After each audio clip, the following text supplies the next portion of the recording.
Okay, good morning, everybody. Welcome to my kitchen. Today is Sunday. It's January 14th. It is freezing outside. Currently, it is 6 below zero, and it's almost noon, and we're going to stay below zero for the remainder of today. So I thought I'd give you guys a little update. Yeah, you can tell I kind of lied when I said I wasn't going to get my nails painted. I didn't think I was going to be able to go through what I have to go through with the nails, but he did file my nails pretty much down on both hands. This one was a little bit more tricky to do because I have, I can move it, but I'm limited in what position my fingers can be in. And you can tell. Today I'm having a little bit more pain. I'm feeling definitely where the top of my thumb was operated on Friday. So it's a little bit more painful, but it's not painful as in it's excruciating pain. It's just more of a throbbing pain that doesn't go away. I do take 2 Advil pills to minimize the extreme pain that I'm in, and it's I can tell that healing is going on. So I thought I'd tell you a little bit more than what I told you in yesterday's video. When the surgery took place, unfortunately, because of the amputation of the thumb, I broke most of my thumbnail off.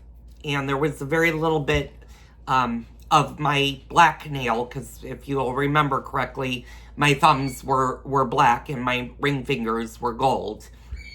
So there was a little bit of the nail that remained on my thumb. What the surgeon did when he cleaned up my thumb and put skin on it and sewed it up, is he actually had to remove that nail. And he did that for 2 reasons. One, the nail was painted and it had a gel underlay, meaning that when I get my nails done, what my nail technician does is he gives me a thin layer of gel on my own nail and then puts the no chip polish on top of that. And that's how my nails look like they do. Anyway, that couldn't stay on my thumb because it's an open wound and I'm more prone to having an infection or getting an infection had that stayed on. So what he did is he surgically removed the entire nail. Now, there are some questions on whether or not my thumbnail will ever grow back. He said only time will tell, and he can't guarantee that my thumbnail will grow back the same way as my other nails have. He said we can hope because there was enough nail to continue to grow, but he said it's going to be a very long process. And he said there is a possibility that the nail will look much different than my other nails. So, that being said, Bob is going to do some cooking today. He's going to make pork chops tonight. He was going to do a chicken salad, but because of one of the antibiotics, or the main antibiotic that I'm currently taking, and I'm taking it multiple times a day, is giving me a little bit of gastro problems right now, and that's one of its side effects with that particular medicine, and it has to do with the fact that I'm allergic to penicillin. So when I was at the hospital Tuesday, the physicians put me on amoxicillin. Well, amoxicillin is one of the derivatives of penicillin, and I'm also allergic to amoxicillin. So I had to quickly be taken off of that and put on a totally different antibiotic, and that does have some side effects. So, I'm not going to do a 15-minute long video like I did yesterday. This is just going to be my daily update. I am not going to do an update tomorrow.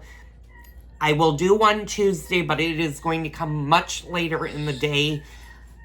I'm not even going to film the beginning of Tuesday because I don't see the surgeon until 3 o'clock my time. So that's 4 Eastern, 2 o'clock if you live on the West Coast. And I'm going to go see the surgeon, see if he's happy with what he did on Friday, and go from there.